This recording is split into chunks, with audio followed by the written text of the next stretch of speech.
Here we are, another episode 4, By the Road. Got my notes as usual, and it's a lot, and I feel really bad. We'll see. Let's break this episode down into quick parts excessively fast. Finish escaping the city. We have a forced player detour. We have a combat. We have a new character. We have player death. We have good old fashioned country talent show. Let's break it all down. What I would like to say first about this episode, before I dive too deep, let me back it up a little bit.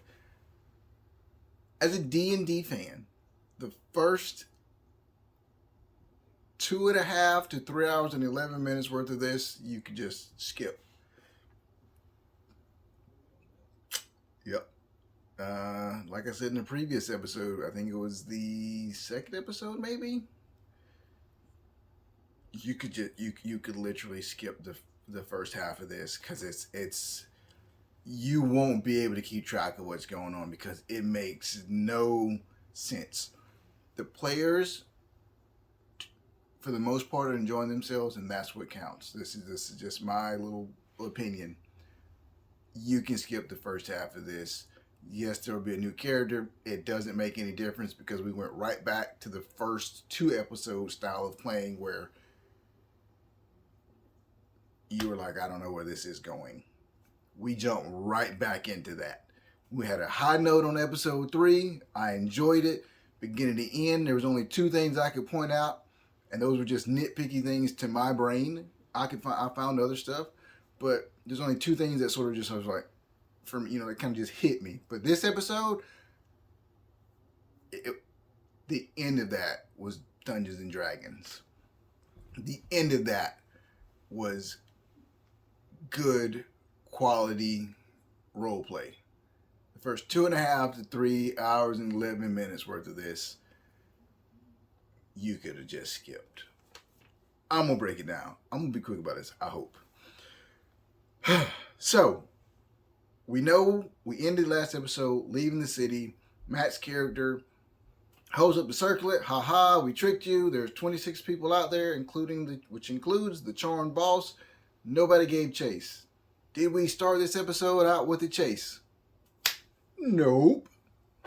Seems really like a lost opportunity. That was a very big thing. There was zero chase after the players have revealed they have the item, and we put an excessively large 20-30 minutes worth of your cart poops glitter.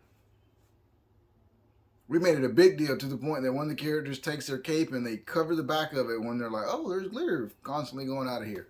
So we got a cart that started dripping glitter for a while because we didn't cover it up until after we had, there was a couple animal handling checks and a whole just debacle with the horses. So we have a clear path and we did not at all experience any form of chase. In fact, we sort of heavy-handed our way through to the DM saying, you've been on the road for 2 weeks, and Fern, you suddenly feel the urge to go that way. What? But the previous episode, we had a beginning, middle, and end. We had a full story. We were focused. We were doing something. And the DM said, go that way. Wow. The story from this point, from that go that way, felt as if I was watching a pre-written campaign that had to be followed. This is the most heavy-handed episode out of all 4. Episode 3, just, however my review seemed, I thoroughly enjoyed episode 3. I've picked out some nitpicky stuff because that's how good that episode was compared to the first 2. Episode 4, my brain started out going, WTF, I don't know what's going on. So, 2 weeks, you feel the urge to go that way. So we head that way, um, which gives us a chance to deal with Dorian.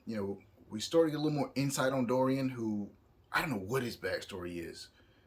It's the one that, to me, feels like it's probably got the most life in it. I don't know what Robbie's got up his sleeve, but man, does it feel good. Man, does it feel like it's gonna.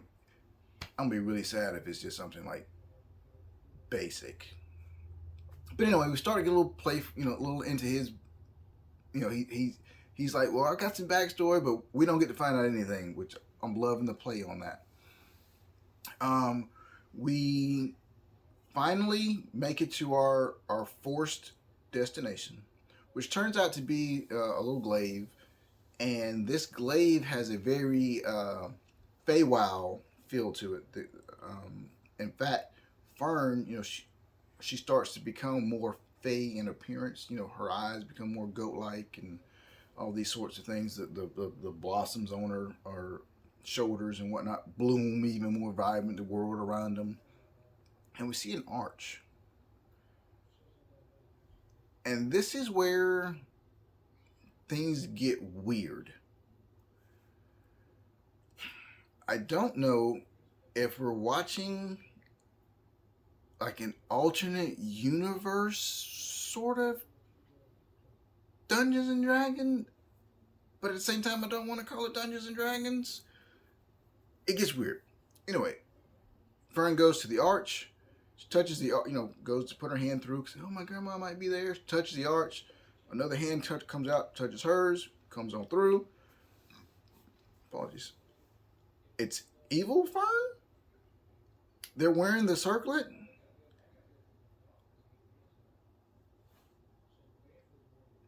I don't know what's going on there. The players don't know what's going on there. But now Fern has come through, evil Fern, wearing the circlet.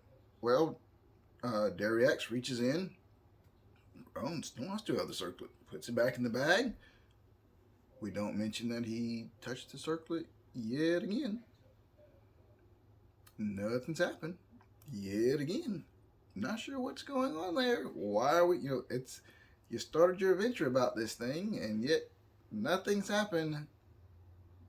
Again, this is twice he's touched it. In the last episode and just now. We gloss over that. Well, it's during this scene we also get a brand new character. I can't pronounce that right now. We get a new character who joins the party. They know they're there to protect them. They feel a connection. The party recognizes that person. But it's like maybe they were all in the Feywild together at one point, and maybe they got their minds wiped and somehow here, but I don't know. Anyway, we now have a new character. We've got Evil Fern. Initiate combat. We start to fight. And it's in the start of the fight, things are going back and forth, that we have a good scene with Opal, where she describes how she's about to use her magic, she's going to do this thing, and DM is so into it, she's like, oh yeah, do it. What do I got to do? The player has to go, I don't have magic. Oh, that's right, I will roll anyway.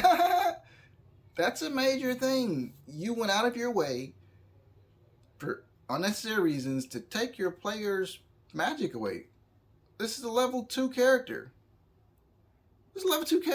And you rip their magic away from them. And you're being lazy by not keeping track of such a major and important detail that affects the whole character's persona. Luckily, Amy is such a great actress that, she's like, I've got other weapons, and so she's got her whip and her daggers and stuff, which I will say I loved the commitment to, I'm not going to apologize, of her character. It was It was super impactful, and I think that's some great role play. But anyway, so we're doing that fight, and we get more scorpions come up, and then we can see in the portal there's more evil copies of some of Fern's people. So I don't know what's going on. There's more evil doppelganger alternate universe people. Not really sure why, but that's what's going on. So fight continues. You take my magic. Uh, Player takes a lot of damage. DM's like, "Oh, are you still good? Oh, I got 2 hit points." DM decides that despite the fact that my creature is fighting a completely different character, I'm going to let them turn to kill you, just because I can, and I'll make it. Well, they're intelligent, so they saw you kind of stumble back. Well, they've been seeing people stumble the entire time, and they haven't done that. She got her player killed. Just to kill a player. That seems really wrong. Like, it led to a really good story part for us with Opal and Ted, talking to her sister, but I didn't like that. You could see it on some of the players' faces too. That it was like, what? Like, why would you do that? But whatever. We come to the other issue we have is Matt took 4 episodes, but he finally spoke up on the just craziness of not following the rules. The rules as written say the rules as written don't necessarily apply. Bend the rules, have fun. The problem is, at some point, with the way you're playing, you gotta stop saying, I'm playing Dungeons and Dragons. You're not playing Dungeons and Dragons. You're playing a fantasy role-playing game. Because if the stats don't matter, the whole basis of the game don't matter, then why not say you're playing Pathfinder? I got a Pathfinder book if you need to borrow it. It's about that thick. It's a super thick book. Just one book that's that thick. Got the PDF files if you need to borrow those. You're not saying you're playing Pathfinder and being that disrespectful with the rules. And they also say, you can bend it as needed for thematic purposes, obviously. But it's for primarily thematic purposes. It took 4 episodes for Matt to be like, well, no, that's not how that thing works. Because between him and Liam and Ashley and Robbie and Amy, who's also been picking up on details where she's like, no, but you said this. And DM's like, oh, well, like your players are like, well, they're focusing on the details. They're trying to follow the rules. They're learning because as you learn the game, those things make a difference to you. It's how you build your character. Don't say you're playing Dungeons and Dragons. Say that I'm playing a version of Blaze in the Dark or Call of Cthulhu, where it's a success, critical success, failure, critical failure, etc. So that you can have that extra freedom. But I think that's where a lot of the issue is for other people, especially like me. Like watching this episode, it made a lot more sense to be like, you're playing a free form fantasy game like Call of Cthulhu, like Blaze in the Dark, just using creatures out of the Dungeons and Dragons book, and that's the core issue here. It's like walking in somebody's house and saying, "Well, you organized it all wrong." No, we don't mind you tweaking something or moving an item, but don't rearrange my whole house. But anyway, Matt spoke up and was like, that isn't it. In fact, Liam and Ashley, you see it right before break, bring up, oh, I did an action wrong, blah, blah, blah. I think, did I already talk about that Amy part? Anyway, Amy's character dies. We have that scene because the DM needed to be able to kill that character, which when she comes back to, it's a beautiful scene. Moving forward. The fight's over,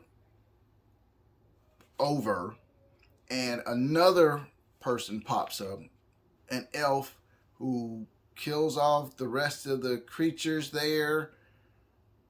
Not really, and your brain is just trying to keep track of all these different details. Well, the lore drop that we get was that the War Queen was involved somehow. I don't know, but there's some lore there. I don't know. So the party begins to leave. I think he said take another week or so. I don't know. However long it took, we have some more conversations. Nothing major, but then we get to the good stuff. The good stuff. We finally make it to the good stuff. Now let me skip over. Like I said, the opal stuff is very touching. By-roden. The final chapter comes after the break. By-roden scene is the best Dungeons and Dragons part of this entire episode. And I think that didn't start till like 3 hours and 11 minutes in. Country. There's some great food stuff involving Orem. The talent show. I want to kind of glaze over this section because if you're gonna watch any part of this, watch the by-roden part. You're gonna get lots of laughs. You're gonna get lots of enjoyment. And at the end of this arc, the players level up to level 3. The by-roden stuff, the best stuff of the entire episode. I don't even want to ruin any of that. Great role play. Some of it's a bit long. Great role play. Watch it. First half you can skip. But in short, excessively railroady. I know a lot of people are going to say, well, they've only got 8 episodes. That doesn't mean it has to be apparently railroady. That you wrote a pre-written campaign so badly, not to be insulting or anything like that, but you it was written badly to leave too many gaps. Like the players shouldn't have had an option to shoot off. And just because you wrote it for 8 episodes doesn't mean you couldn't have taken that somewhere else and still wound up at your big bad. That's just a personal thought. I already said this feel like a pre-written campaign.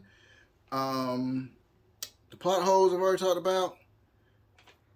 And since we're talking about plot holes, because we did do the 26 people, nothing happened, we had that big scream, I really hope Amon is burning. Like, I'm hoping there's like a lot of issues going on. Hi girl, my cat just popped up. Just some quick comments. I'll hit some of these really quick. Arch Little, if you're correct, that's gonna be crazy. I gotta go and rewatch that stuff just to see if I can put all those thoughts together. Apologize if I say this wrong. Griffin Cruel. I also had to switch over initially to watching these episodes as background. The start of this episode, watching it took me Thursday, Friday, Saturday, and Sunday. I've watched this over the course of that because the beginning of this just threw my brain through such a loop. But playing it as just my background noise, listening, not, as subconscious listening, made it a lot more bearable as well. Immersion breaking, Critical Role. Yes, they've also done that. And your description of Matt's Masterpiece Theater and they're doing Saturday Night Live, I absolutely love that comment. That is probably a great comparison that I will use down the road. Robert Lewis, NPC. Yes, sometimes her NPCs do feel like it's like they're only there for that purpose. Like there was no thought put into, which to be fair, most NPCs are on the fly NPCs, but their major NPCs, it does feel like some of them are that's their sole purpose. Timothy Burbage, 10 hours to get on. Yes, it did take 10 hours to get on track for episode 3. And I thought I did say in that episode 3 review that there were things I was definitely being nitpicky about. This episode, not so much. It was too in your face not to notice for this episode. That being said, episode 3, by far my favorite episode. Beginning, middle, end, started on a high note, had a slight cool down phase, ended on a high note. Did episode 4 start out like I was hoping? No. So I do apologize if that review came off as overly nitpicky. That wasn't my goal, because I did actually enjoy that one. Archon of Chaos. No, I surprisingly am not comparing her to Matt. She is not the person that I'm comparing her to. The only people I put in sort of category as Matt would be Deborah Warhol. God, I just completely went blank on all their names. But there's like 2 other people that I put in the same. Christopher Perkins, obviously. I see her, Kate Welch, and D.B. Walters could be put in there, but no, she is not somebody I would ever compare to Matthew Mercer. Joe W. I actually think Travis is the CEO, if I'm not mistaken. I think Ashley might be over the charity foundation, but I think Travis is the CEO. No, I don't think she's afraid to kill her boss. She will always have a job if she wants it at Critical Role. With the way things are going, it was only inevitable. Just like they brought Mika Burton in, I saw that coming. I think it'll be the same with her. In fact, she might be over Exandria Unlimited going forward. I mean, I personally would like to see them bring in other people, but it could be a stepping stone for her to be, the permanent. I felt like if they were going to do something new, I felt like it would have went to like Liam, but this might be the route they're trying to take. Richard Goo, lots of money. Yeah, I thought they got a lot of money as well, but that could be because they're trying to fast track it. They were going to need certain items. Chris X. Yes, I try to conceptualize my critiques. I'll try not attacking anybody if it does come out that way. I do apologize. It's a game, and there's nothing wrong with critiques. Anything that I write down on that paper, that is so that I can improve my own DMing. I believe the best thing a DM can do, if they're watching something and something sticks out in their brains, to write it down. I don't watch this. I'm not watching this episode to look for issues. But if I'm watching it and there's like, that's obvious, I do write it down. And that's just to, like I said, to improve my personal DMing style. I think something said amateurish. If I say anything about, that's a newbie DM or amateur DM, that is never a bad thing, because every single person should DM. There are always these people out there going, man, that's the hardest job, this and that. I don't agree with that statement. I think DMing is probably the easiest job to do. It does require you to write down notes. If you make a drastic change to a player, that always needs to be on your screen somewhere so you can see it.